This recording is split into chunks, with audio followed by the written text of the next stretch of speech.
The countdown is on for the Republic of Ireland's World Cup playoff against Czechia in Prague tomorrow. Fans have been gathering in the Czech capital. As our correspondent Samantha Library has been finding out, some have been waiting a lifetime for this moment.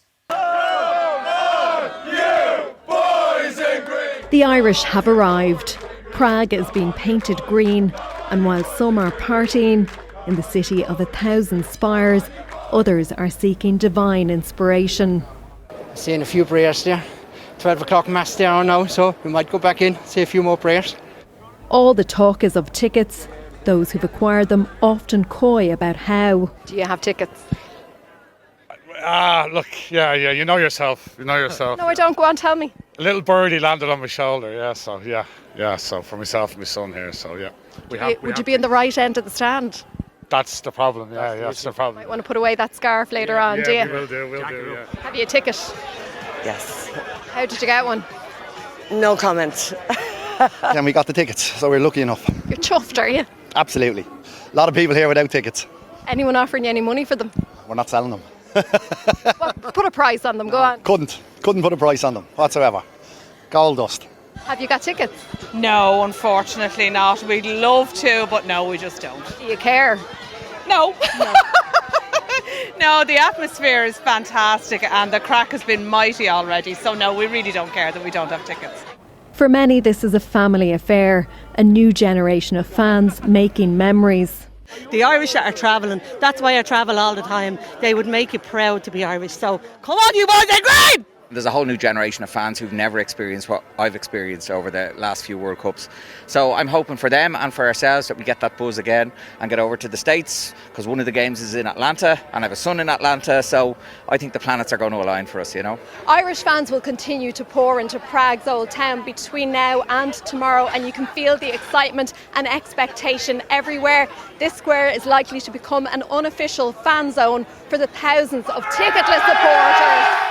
The team may have been told to keep their emotions in check, but fans are dreaming big. Well, Samantha is standing by in the old town in Prague now, sampling the atmosphere for us. Samantha, is it an air of nervous excitement? I'd say it's an air of madness, Sharon, here in the old town in Prague, where the party is continuing today. There's even more Irish fans due in here tomorrow. I'm not quite sure where it is that they're going to put them. There was a bit of rain this afternoon in the Czech capital, but it didn't dampen the spirits, as you can see behind me here. Tomorrow's due to actually be a cold day here, and there's going to be thousands of ticketless fans looking for a place to watch this crucial game, for which there's been so much build-up. The expectations are high, the energy levels are high, but by tomorrow night we will finally know whether the World Cup dream is over or whether we face a do-or-die fixture in Dublin next Tuesday. Samantha Library from Prague, thank you for that. And now let's go back to Prague, where Paul is standing by with the latest ahead of tomorrow evening's soccer showdown. Paul.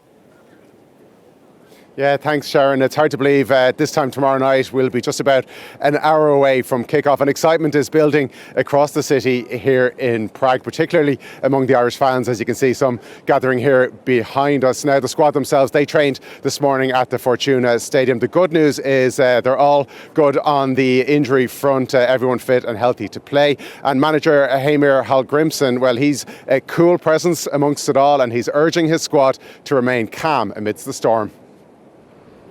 The Fortuna Arena, home to Slavia Prague in the Czech capital, the venue for Ireland's World Cup playoff semi-final. And the hosts know we're coming. Come match day, thousands of Irish will flock here, with or without tickets. The Fortuna may not be able to contain Ireland's ambition. Following remarkable wins over Portugal and Hungary, the momentum is firmly with the visitors. Important now to do a session on the stadium, for example, just to feel the atmosphere, see the stadium, feel the grass, etc. And just remind ourselves on why we are in this position. That's kind of the psychology behind preparing for a game like this. You come across as very calm very often, even after the events in Budapest. Even after Armenia. Even after Armenia, yeah. But how important for the players to stay calm?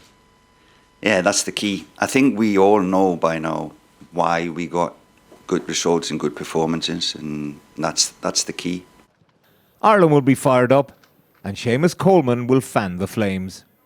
To be honest, we're just riding the wave off the kind of confidence we've got as a group, which I think this young group deserved. You know, to see how the nation is feeling now is incredible, and we've got a duty to try and make them even happier.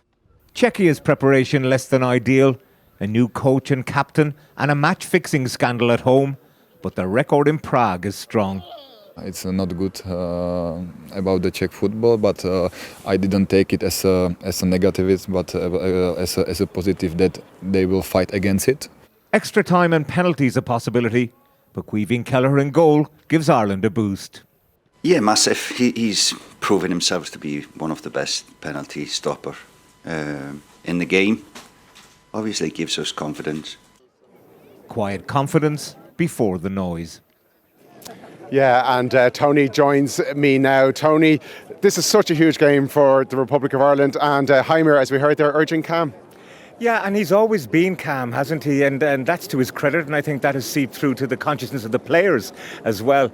It's funny, though, at the Fortuna Arena today, their last training session, of course, and thankfully everyone came through, but he wasn't going to do the shape of the team, he told me, because it's a hotel complex as well, and there are actually hotel rooms with window curtains that are looking out onto the pitch, so even though we only got to see the first 15 minutes, there was a danger that the Czechs could see his game plan. But he has a big issue to resolve. Josh Cullen in the centre of the Irish midfield missing, of course, so who he's going to put in there will be absolutely crucial. But this is a game that, as he says, could go not just to 90 minutes, 120 minutes as well, possibly even penalties, and in that case we've got Caoimhín Kelleher. He's saved 3 Premier League penalties this season, and of course he saved that penalty against Ronaldo in Lisbon in October, so I'm backing him to bounce the Czechs if we do get as far as a penalty shootout. I don't know if we'd all have the nerves for that. And tell me about the Czechs themselves. Their manager saying it's going to be a battle, and they have had, as you alluded to in the package there, they've had a very difficult time, haven't they, during the build-up to this match? Yeah, I think fan Richard here will probably agree.